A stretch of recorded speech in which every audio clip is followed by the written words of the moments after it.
What's up, wild animals? I'm Melanie Vesey, and welcome to the Promotional Rescue talk show. I'm a stand-up comedian, actress, and filmmaker, and if you want to see any of my work, you can go to melanievesey.com, but I'm also a promotions consultant, and I help people learn how to promote themselves without feeling gross, and I've got my own company called Promotional Rescue, and you can see what I do and who I work with over at promotionalrescue.com.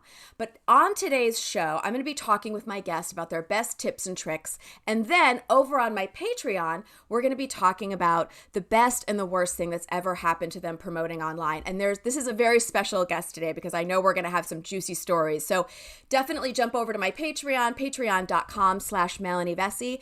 And without further ado, I'm very excited to have my dear old pal on the show with me. This person has top 5 Billboard dance chart. So is a songwriter, is a platinum record producer, has composed music for films, composed music for my own short film, for my comedy special that I wrote and directed. And they also just recently helped Kate Dillon, the star of Billions, produce their new album, which I think just came out recently. And they are also a music mentor. So this is somebody that you can absolutely, if you can't afford to hire them as a full-time producer, you can work with them one-on-one, which is mwah. We all need help, right? Getting what we need to get done. And so many people venture into music, right? So even if you're not a musician right now, but you're thinking about getting into music, right? If you're a comedian, if you're an actor, writer, director, getting that help from a music mentor, I know would definitely level up your game. So without further ado, help me welcome my dear friend, Barb Morrison. Yay! Hi, Melanie. It's really, really great to be here. I love your show. Thanks. I'm so glad to have you. We've known each other for 100 years, 25 years. Since the late 1900s. Yeah. It's so true. And you're so incredible, and you've done so many incredible things. And we kind of talked about this before the show started, but with someone like you who's been doing what they do for so long, I mean, 40 years. I mean, you've been, writing and producing music. Yeah. 30, at least 30. So we're also going to be talking about what it was like for you to promote before the internet was here to help us. And that's actually going to be a juicy conversation we're also going to have over on my Patreon. But what I want to talk to Barb today about is the tips and tricks that they use for themselves to promote their own music and what they have used in the past, and also what works for their clients. So, Barb, is there something that pops out for you that you feel like if you could just give that one nugget of information to somebody who wants to do better with promoting their music or themselves, what would that be for you? You know, I can only go from what I take as a viewer myself. And for me, I was just having this conversation with my wife like 3 nights ago. We were having a long conversation about like what it is, because we watched The Social Dilemma. I don't know, everybody's watched it, right? Yeah, so I haven't seen it, but I'm excited to watch. Well, we were having the conversation of like, you know, kind of like, do we stay? Do we go? It's tinfoil hat, is it not? You know, the whole thing, right? And of course, like, we got to stay a little bit. Like, obviously, you have to be here. So, we were having a conversation about what is it that keeps us interested? What is it that for us, we look at something and like face value, we go like, yeah, that I want to look more, because they talk about this on The Social Dilemma. They talk about how, you know, they can see how long you stay on an image. They actually can see that now. So I don't know anything about that stuff. I'm analog pretty much. So I'm probably a good person to talk to because I'm like a lay person about this. But as far as tips and tricks go, for me to watch someone's social media, I need something more than, you know, a mannequin with clothes. Like, I need something more than like a bunch of professional photo shoots of them and, you know, stuff like that. I need to know more about them as a person. I need to know their story. I try to tell all my artists, like, don't just post about your music, because you're going to shut people off just like that. No matter what, even if you're a chef, if you're whatever, don't just post about your job and your career. People are going to shut down immediately. I know I do. And that's one of the reasons that, people post stupid little things like their pet or the sandwich they ate today or what, a lot of people are like, oh, I'm so sick of seeing food pics, but it's something that's a little different than what you just posted. That's like, obviously not come to my show in the age of COVID, but me, sell me, buy me. And it just gets really uninteresting to me. Yeah. So I need to see more things than their photo shoots, more things than here's what I'm doing for my job. And I want to see a look into who they are. And, Jamie was saying earlier, my wife was saying, like, show me the inside of your house. Like, show me stuff in your life. Show me the trip you went on. Show me more than like a food pic and cats. I want to know more than that about you. And for me, across the board, whatever visual thing I am engaging in, whether it be, I'm a huge football fan, so whether it's even like an NFL game, or if it's something like, a drama on television, like I'll just take, for instance, like 6 Feet Under or Euphoria, right? I want to know the backstory with these people. I want to get into their character and I want to find out what their things are. And even, I know it sounds silly, but like they're milking that even in NFL games now. They'll be like, this defensive lineman's father is blind and he's here in the stadium. And, you just get invested and you're like, I can't wait to see this guy do good. I cannot wait to see him do good. And then they flash to his father who's just sitting there in the, this is what gets us ticking as humans. Is the story behind us. Yeah, and I can't agree more. And actually, when I'm working with clients, I talk specifically to that. And I've mentioned that, a few times already on the show, which is I call it the 80-20 rule. So it's actually only 20% promotion, 80% content. And what is content, right? Exactly what you were talking about. What's the story of you? You know what I mean? Super powerful stuff, Flashback Fridays, Throwback Thursdays. People love to see you in a prom outfit. People love to see your stupid hair from 20 years ago. People love to see your horrible fashion choices. You know what I mean? And then the behind the scenes, a day in the life. You know what I mean? Like, what's going on with you? And then so when I see people make this mistake where they're like, oh, I'll just have a separate music page or a separate comedy page where I'm only posting over there. And I'm like, no one's going to go over there. No one cares. They might go over there just to be a courtesy to you, but they're not going to engage or stay. They're just because they only want to connect with you, right? And so when you're posting that stuff that's the most engaging, right? So that super fun Flashback Friday or a behind the scenes or the story behind whatever it is that you're doing. Then when you do post that promotional post, right? The algorithms will help you. So it's not like your account is staying dormant with only promotion. And then if you post another promotion, 0 out of 0 people are going to see it. You know what I mean? So it is so important for people to share who they are. But I also feel like, and this is why when people come to me, they have so many issues around sharing who they are. And I feel like also too, older people, over 40 usually have a lot of resistance about sharing who they are, their real authentic selves. And they want to do this thing where they want to appeal to everyone. And I'm like, yes, you do want to be universal at points. So whatever, but you still want to be you. And I do know that, like, for you, have you faced those challenges with sharing yourself authentically online? So any sort of like, reservations about it, or when you've done it, the response that you've gotten from people? Before I answer, I'm curious as to what you just said. So people over 40 that are reluctant to share themselves, what is the reason behind that? People are afraid. They're afraid, first and foremost, of failure, that people aren't going to like it and then it's not going to work.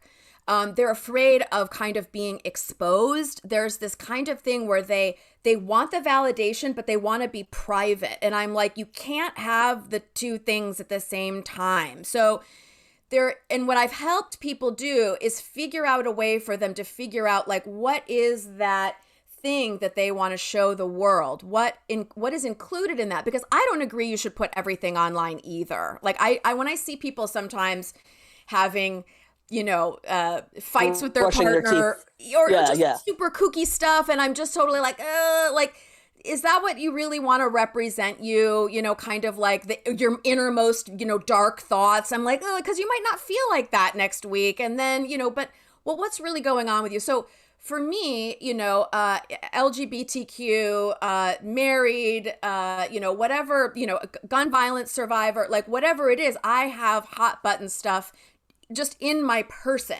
So whenever I post about that stuff, there is always that fear that I'm going to be, trolled or what have you, or something happens.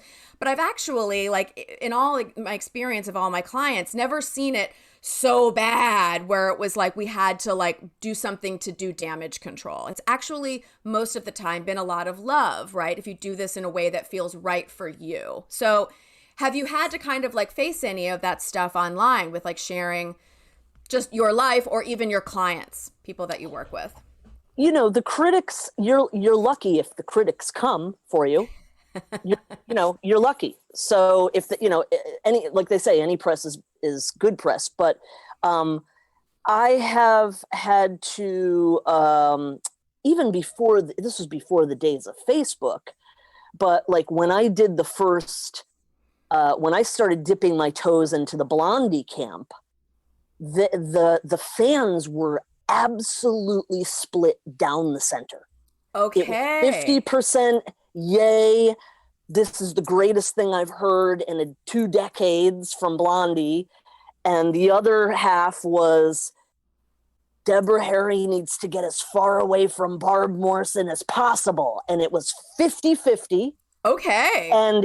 And I had to do the thing you just said, which is being exposed. And I had to stand up and be like, am I allowed to curse on this show? Oh yeah, of course. I had to be like, please, fuck yeah.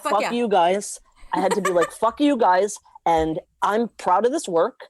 And the 50% of you can go fuck yourselves. And I had to keep standing through the storm, because there's always, I tell my artists this all the time, there's always going to be somebody on social media that's just going to go, no, to you. Yeah. And the example I always use, I tell all my artists this, is you can take, here's the good example. Go onto YouTube and look at Queen live at Wembley, okay? Undeniably, other than the Ed Sullivan Show with the Beatles, probably the greatest rock performance in the history of music, okay? I mean, there's not even a debate probably, right?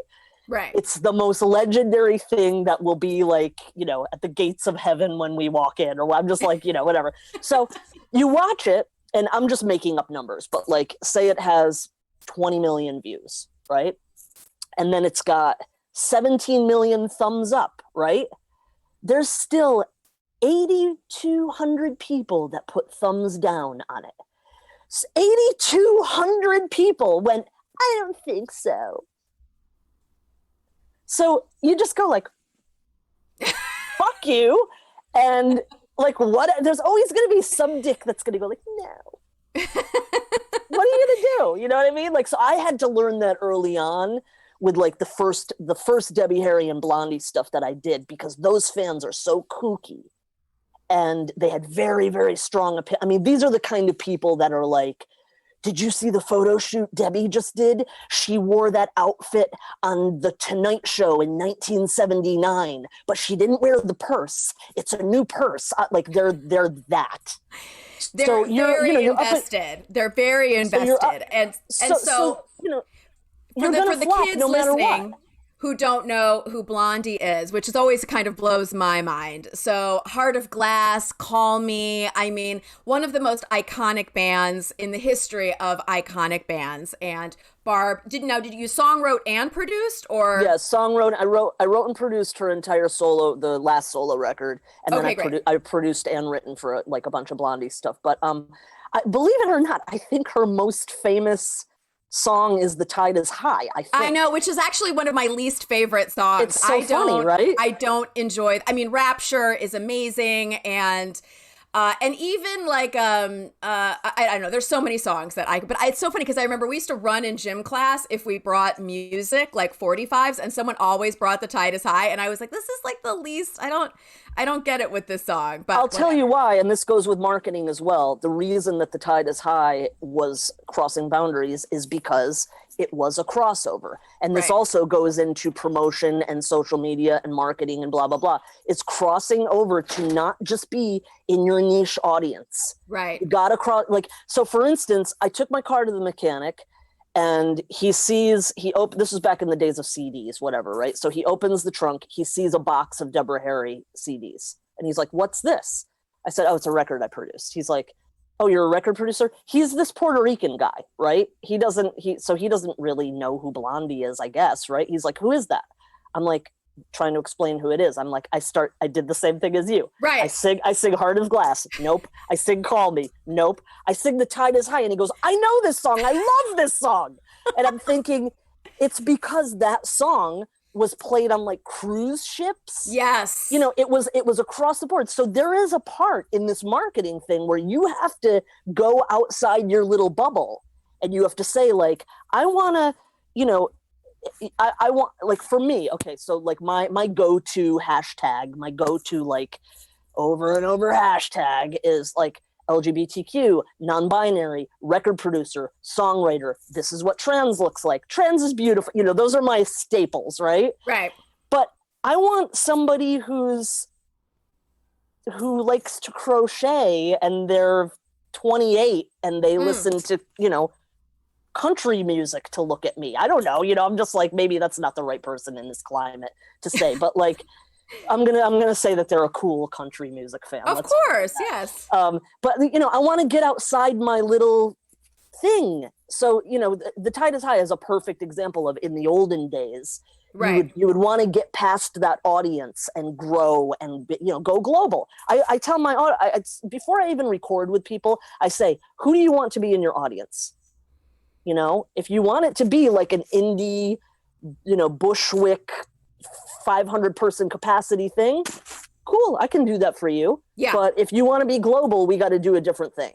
I have the same exact conversation with clients as well. And I always so I go, like, what do you want your success to look like? And I'm like, you can either do the Jack White route, which to me is like down a dirt road, super private, but like still killing it globally, or the Lady Gaga version, which is just totally like everywhere all the time, equally famous, but different roads to where they're going, right? So how do you want it to translate? And what you're talking about also too is like, so the way that musicians would do it is they would do covers of other songs, like Pretty Woman, like, you know, Van Halen doing Pretty Woman or what have you. But and also too, for other people, it's doing collaborations, right? So collaborating with other people that are from different pockets, right? That you're not in, right? Which is why even on this talk show, I'm talking to people like you, right? And it's like, I'm not just talking to the 16 people that I know. I'm thinking about every kind of little area that I can get out there. So when I talk with that person, I hope to reach their audience in addition to my own. You don't want to be talking to just yourself, right? So So we also want to talk about, because you've been in music so long, and what was the name of your first band? Was it Gutter Boy? Let's just say Gutter Boy, because there were bands before that, but like that was the first band I was in that was signed, and I was still like, you know, a youngster. I was like 20, like 19 years old, so 19 or 20. So that was the first band that I was in that was signed. But yeah, what do you want to know about them? Well, let's talk about, because I want to talk to people about promotion in a time when you couldn't just go clickety click click click and reach hundreds of people, thousands of people, right? So what did that look like? So say you've got a show coming up or your album is dropping. What did that look like as far as promotion in a time when you actually had to reach physical people and get them to a physical place or get them to take action on buying something physical? How much do I want to tell the real underbelly of the music industry is the real question. Do I really want to reveal what goes? I I had a relationship in the early 90s with someone who was in the radio industry, and they said to me, if you knew what went on in the music industry, you'd quit right now.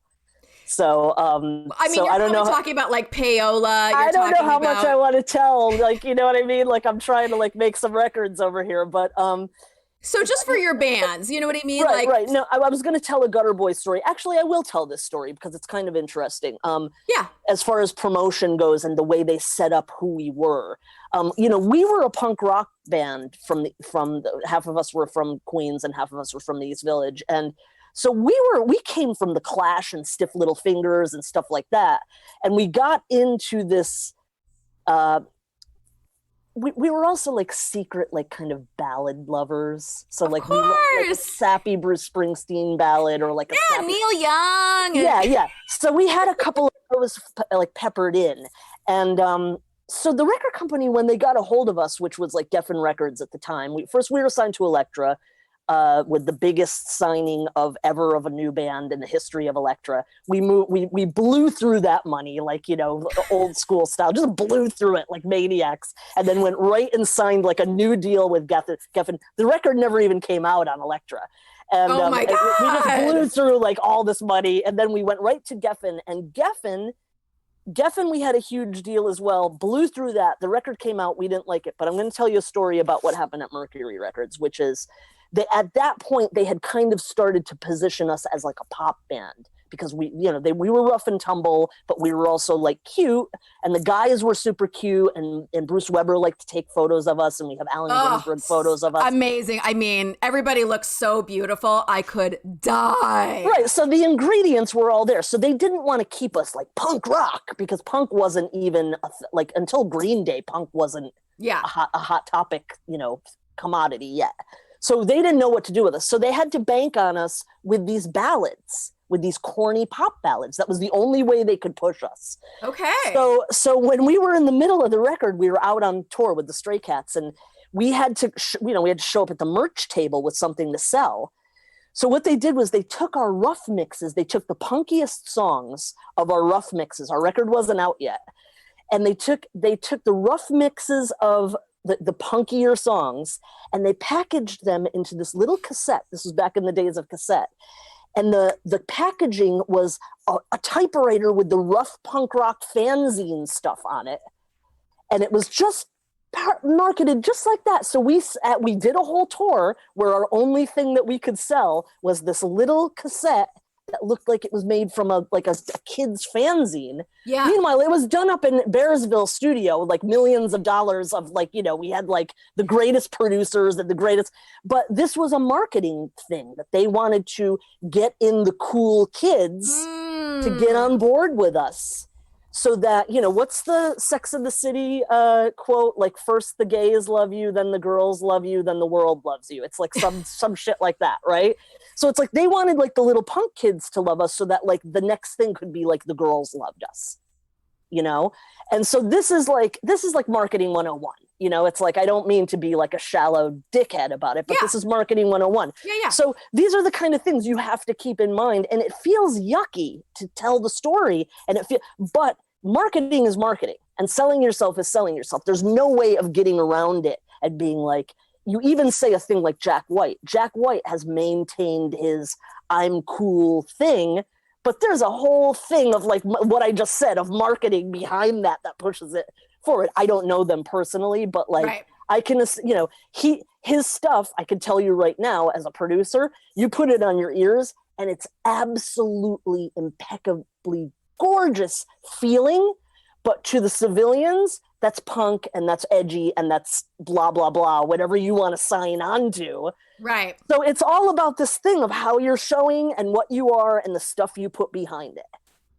You know? So I'm not sure, did I go on a tangent about, yeah, no, like, it was I told perfect. you a Gutter Boy story, but like, you know, that's... It was totally perfect. I mean, essentially like what we've kind of summed up in all of this is that in your feed to not bore your audience, right? So not just promotion, right? We want people to engage with us and stay connected with us. Also, too, we talked about cross promotion, getting outside your bubble. Right. So that means collaborating with other people, and in music, that means, different genres of music, kind of like dabbling in all of that stuff, covers or what have you, if you can get away with it without getting in trouble on YouTube or what have you.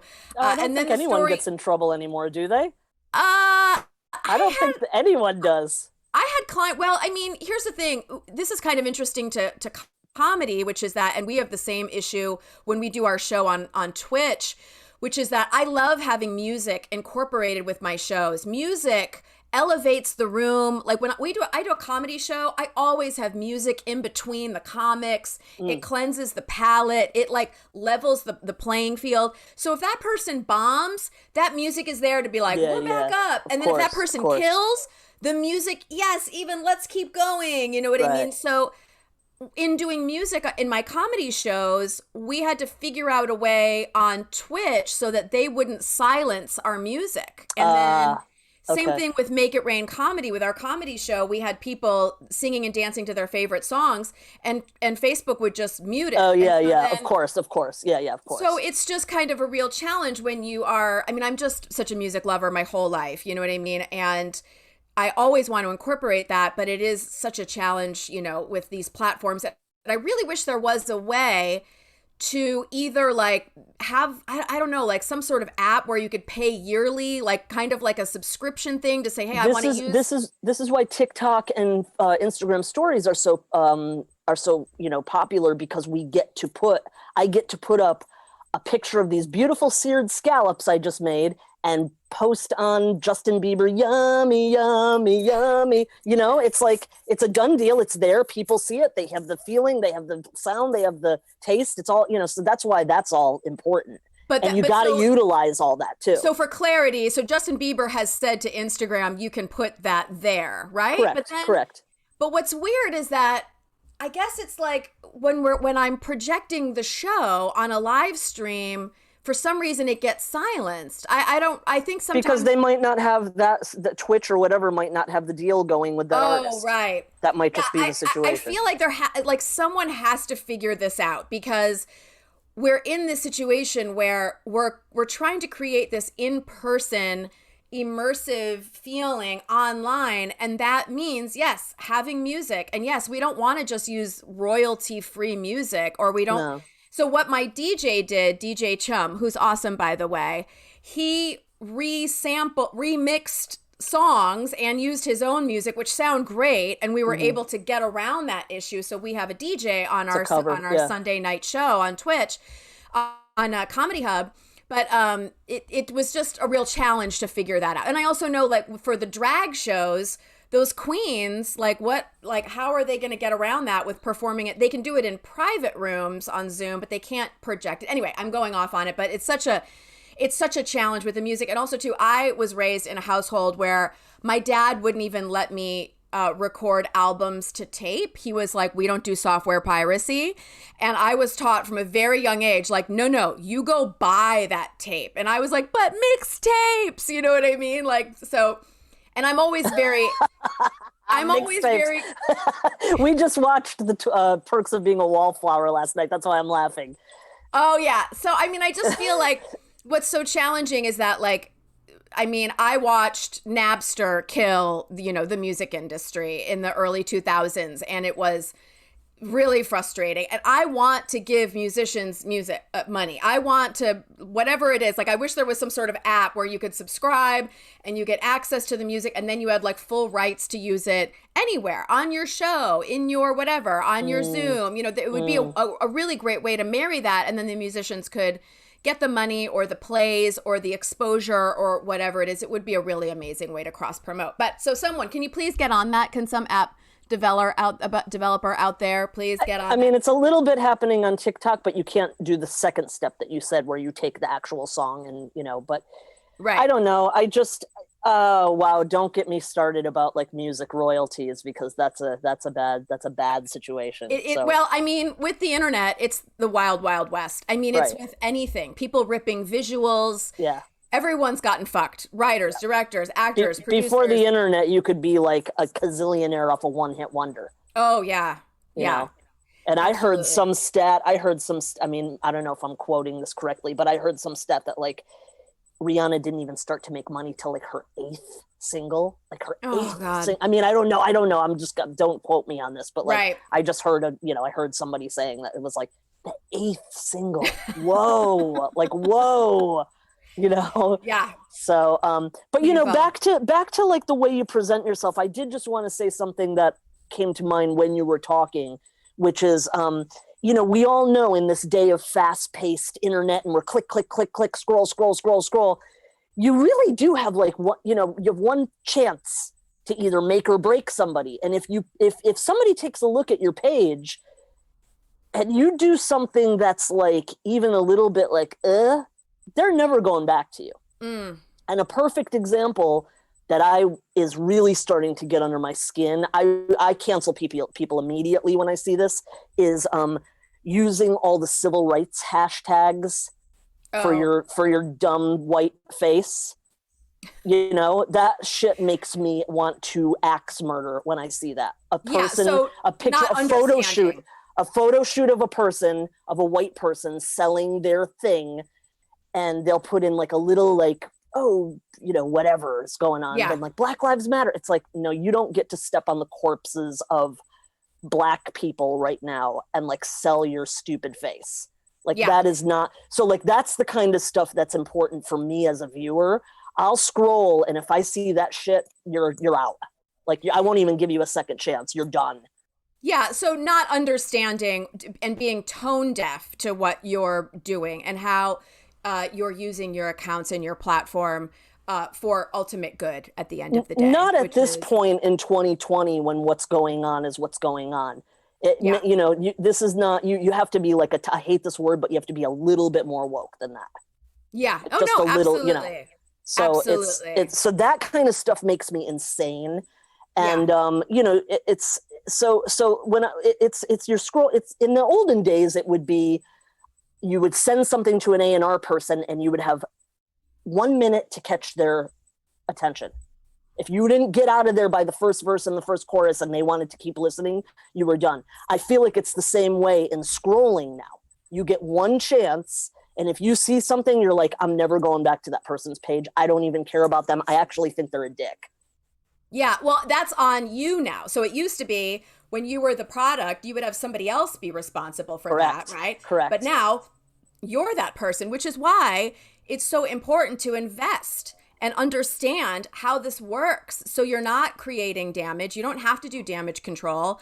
And you do this in a way that's effective not only for you, but for your audience. And at the end of the day, this is to be of ultimate service to your work and to you as an artist. So you're not killing yourself over this whole process. That's right. Amazing, amazing, amazing. I adore you. Thank you so much for chatting with me today. We're going to go over to my Patreon, and Barb says that they have a very tasty story about wheat pasting. I guess it is. I don't know.